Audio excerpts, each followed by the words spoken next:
Assalamualaikum warahmatullahi wabarakatuh. Salam sejahtera bagi kita semua. Di sini saya akan mempresentasikan hasil kerja saya mengenai proyek atau tugas matematika yaitu statistika. Statistika adalah sebuah ilmu yang mempelajari bagaimana cara merencanakan, mengumpulkan, menganalisis, lalu menginterpretasikan, dan akhirnya mempresentasikan data. Singkatnya, statistika adalah ilmu yang bersangkutan dengan suatu data.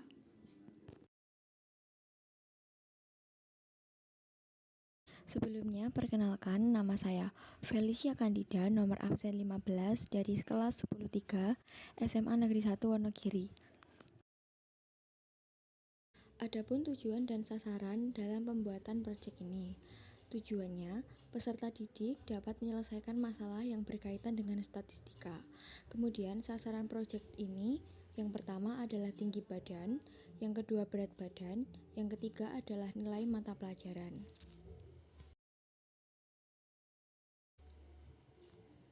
Pada bagian pertama ini, kita akan membahas yang pertama, permasalahan yang dipilih, yang kedua, langkah pengambilan data, dan yang ketiga adalah data yang diperoleh.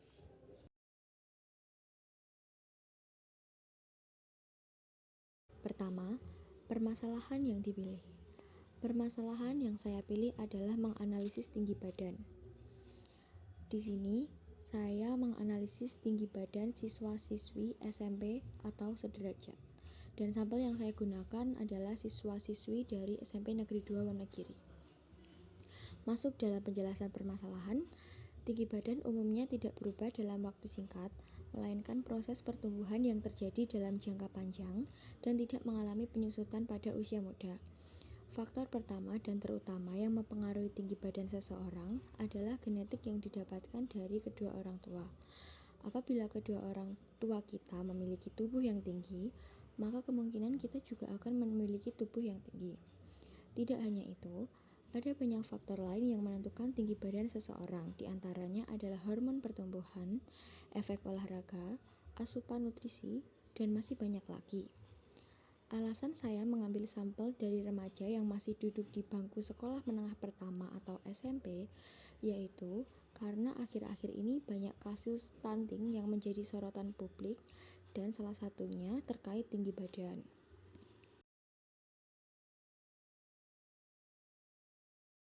Selanjutnya, langkah pengambilan data.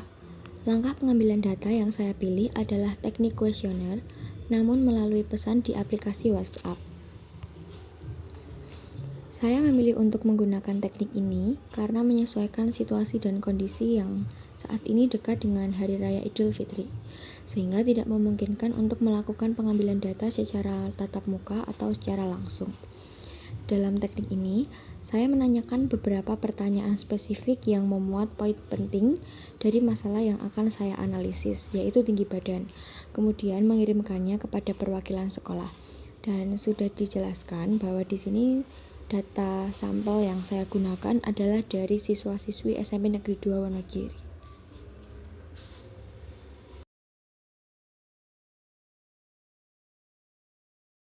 Berikut ini adalah hasil data yang saya peroleh. Data yang saya peroleh ini merupakan data asli dari responden.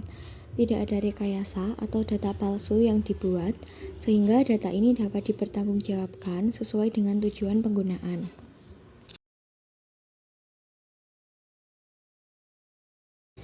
Masuk pada bagian 2, hal-hal yang akan dijelaskan di sini diantaranya adalah penyajian data, ukuran pemusatan, letak data, dan juga ukuran penyebaran.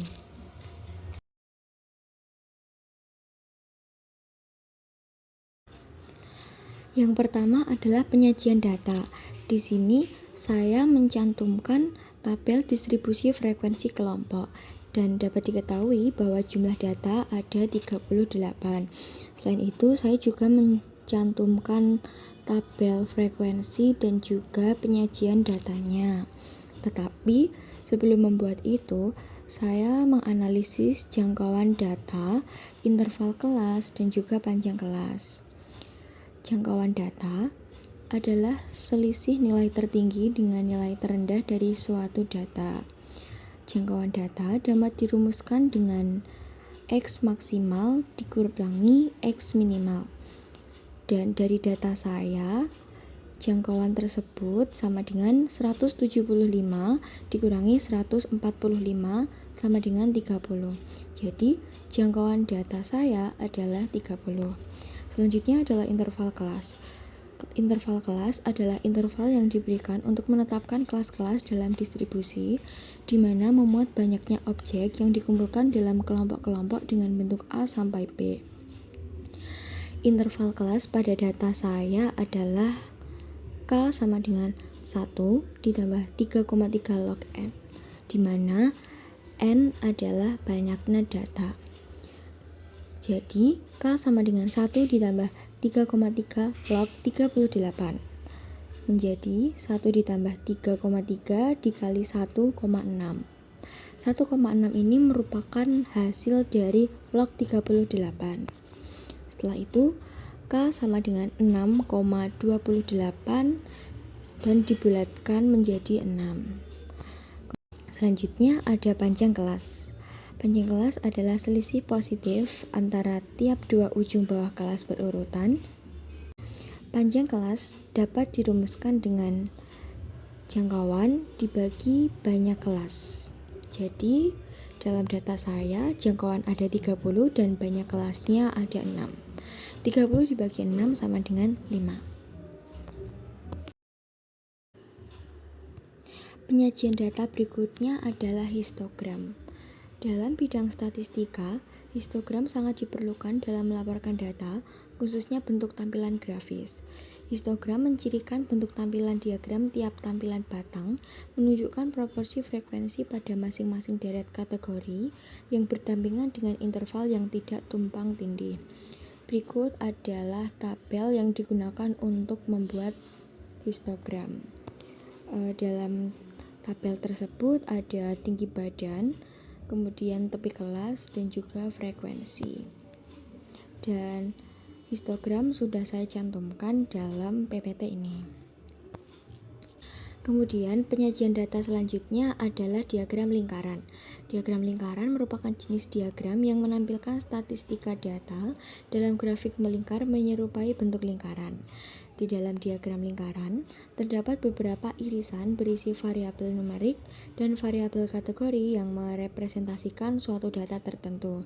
Dan tabel untuk membuat diagram lingkaran sudah saya cantumkan juga, dan memuat tinggi badan dan juga frekuensi. Kemudian penyajian data selanjutnya adalah diagram garis. Diagram garis adalah penyajian suatu data dengan grafik yang berbentuk garis lurus. Pada umumnya, diagram garis digunakan untuk menampilkan data yang didapatkan dari pengamatan dari waktu ke waktu secara berurutan. Dan tabel dan juga hasil dari diagram garis sudah saya cantumkan. Dan tabel diagram garis ini memuat tinggi badan, tepi kelas, dan juga frekuensi. Penyajian data selanjutnya adalah oktave positif. Oktave positif merupakan batas atas kelas dan frekuensi kumulatif kurang dari. Sama seperti penyajian data yang lainnya, tabel dan juga hasil oktave positif sudah saya cantumkan dalam PPT ini.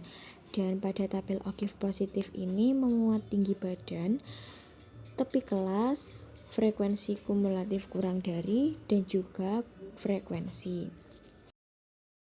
Penyajian data yang terakhir adalah oktave negatif. Oktave negatif menggunakan batas bawah kelas dan frekuensi kumulatif lebih dari.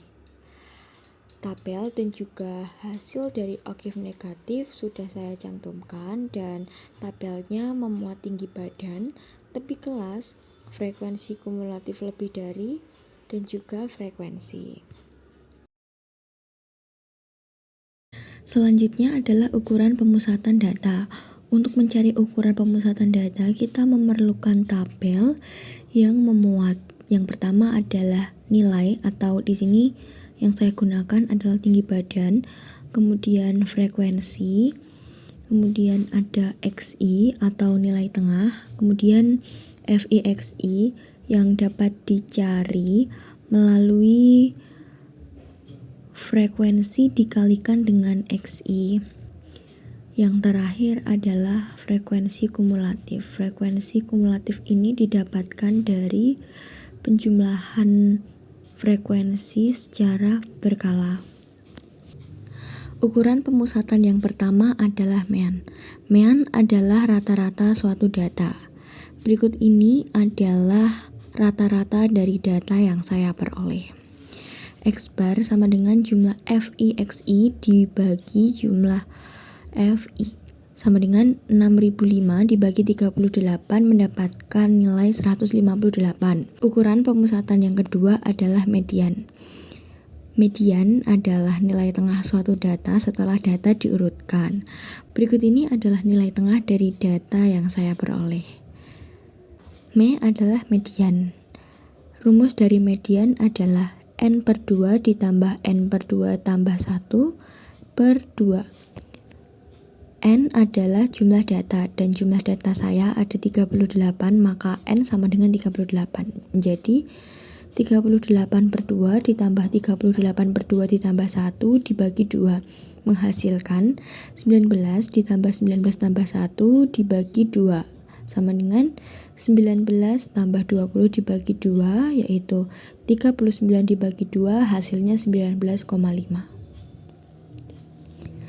Ukuran pemusatan yang ketiga adalah modus. Modus adalah nilai yang paling sering muncul dalam suatu data. Berikut ini adalah nilai yang paling sering muncul dari data yang saya peroleh.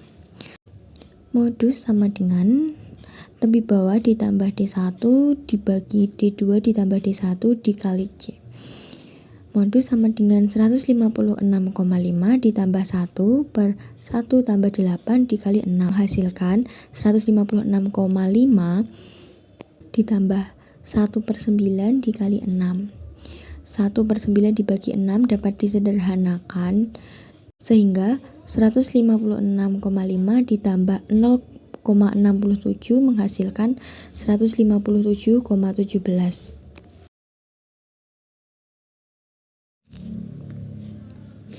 Selanjutnya adalah letak data. Di sini saya sudah mencantumkan tabel yang berisikan tinggi badan, frekuensi kumulatif kurang dari, XI, dan juga FIXI.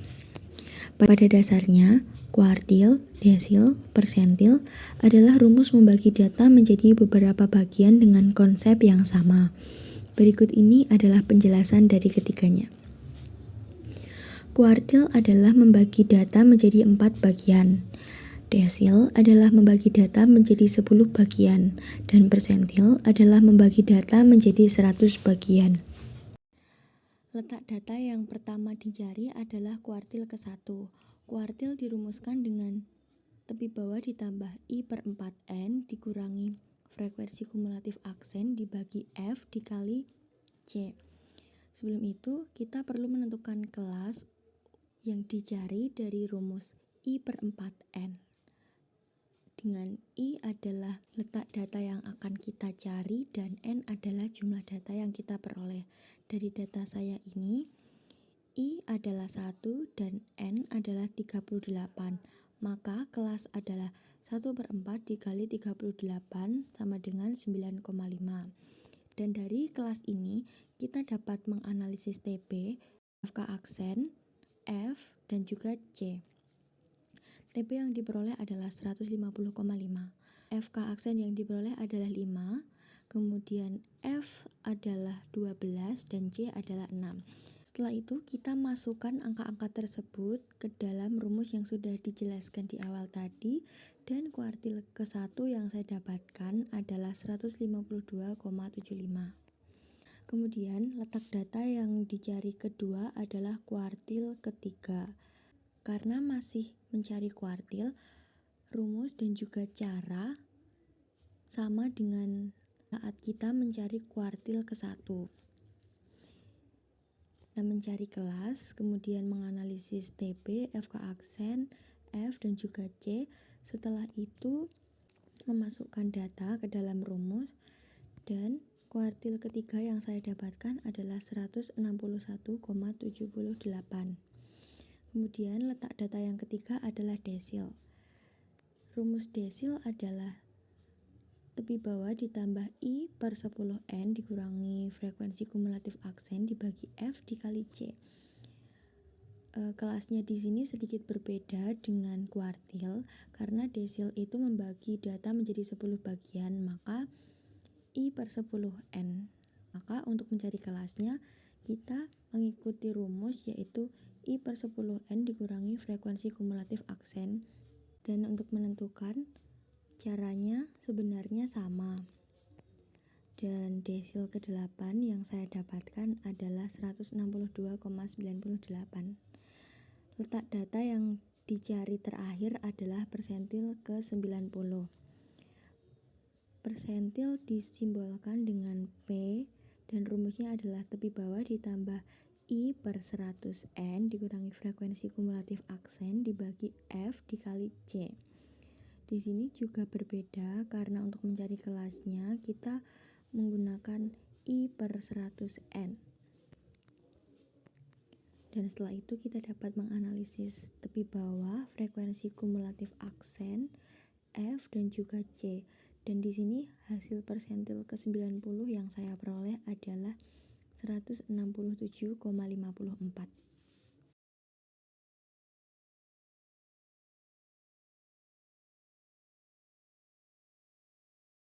Selanjutnya adalah ukuran penyebaran. Sebelumnya kita perlu menentukan X bar, yaitu dengan rumus jumlah FIXI dibagi jumlah FI, yaitu 6005 dibagi 38 yang menghasilkan 158.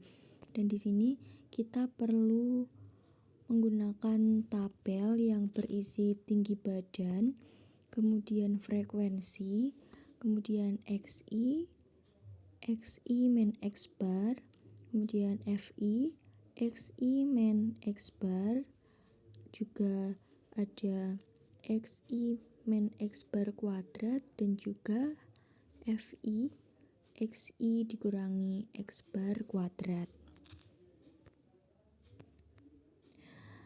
Ukuran penyebaran data yang akan kita analisis ada 3, yaitu simpanan rata-rata, ragam atau variasi, dan juga simpanan baku. Penjelasannya adalah sebagai berikut. Simpanan rata-rata merupakan nilai rata-rata dari selisih setiap data dengan nilai mean atau rataan hitungnya. Simpanan rata-rata sering dilambangkan dengan SR. Kemudian yang kedua adalah ragam atau variasi. Ragam atau variasi adalah nilai yang menunjukkan besarnya penyebaran data pada kelompok data. Ragam atau variasi dilambangkan dengan S kuadrat. Kemudian yang ketiga adalah simpanan baku atau disebut dengan deviasi standar, merupakan akar dari jumlah kuadrat deviasi dibagi banyaknya data. Simpanan baku sering dilambangkan dengan S. Yang pertama kita mencari simpanan rata-rata yang dilambangkan dengan SR, dan rumus SR adalah jumlah F1 dikali X1 dikurangi X bar dibagi jumlah F. Dari data saya, maka min 10,5 ditambah min 4,5 ditambah 1,5 ditambah 7,5 ditambah 13,5 ditambah 19,5 dibagi 38 menghasilkan 27 dibagi 38, yaitu 0,71. Kemudian yang kedua adalah mencari variansi yang dilambangkan dengan S kuadrat. Rumus dari variansi adalah jumlah F dikali X bar dikurangi X kuadrat dibagi jumlah F, dan S2 sama dengan 6249 dibagi 38 yang menghasilkan 164,5. Kemudian yang terakhir adalah simpanan baku yang dilambangkan dengan S. Di sini saya mengkuadratkan S kuadrat. Dan S kuadrat adalah variansi, dan variansi yang saya peroleh dari data saya adalah 164,5, maka S sama dengan akar dari 164,5, yaitu 12,83.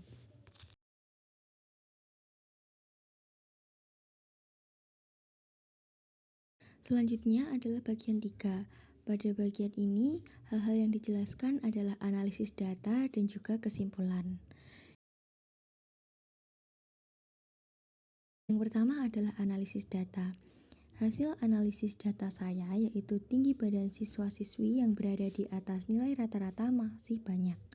Sehingga apabila nilai yang ditetapkan adalah 158, maka tinggi badan siswa-siswi yang melebihi nilai 158 termasuk dalam kategori yang tidak ideal. Namun, pengukuran tinggi badan yang ideal juga menyesuaikan dengan berat badan seseorang, sehingga tinggi badan yang ideal antara orang satu dengan orang yang lainnya itu berbeda-beda. Kuartil, desil, dan persentil merupakan beberapa macam letak data yang sudah disajikan guna untuk mencocokkan keakuratan data. Data yang saya analisis ini tentu saja bermanfaat bagi siswa-siswi yang terlibat untuk mengetahui apakah tumbuh dan kembangnya sudah optimal atau belum. Yang kedua adalah kesimpulan. Yang pertama, tinggi badan setiap orang tentu saja berbeda-beda, khususnya 38 siswa yang terdata dalam proyek ini. Tinggi badan terendah adalah 145 dengan frekuensi 1 orang dan berat badan tertinggi adalah 175 dengan frekuensi 2 orang. Kedua, hasil dari pengukuran pemusatan data adalah sebagai berikut. Mean sama dengan 158, median sama dengan 19,5, modus sama dengan 157,17. Yang ketiga, hasil dari pengukuran letak data adalah sebagai berikut. Kuartil ke-1 sama dengan 152,75, kuartil ke-3 sama dengan 161,78, desil ke-8 sama dengan 162,98, persentil ke-90 sama dengan 167,54. 4. Hasil dari ukuran penyebaran data adalah sebagai berikut.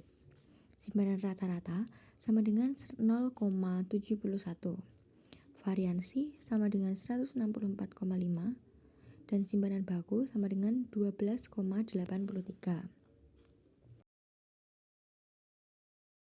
Ilmu statistika berfungsi sebagai penyedia atau sumber dari suatu data.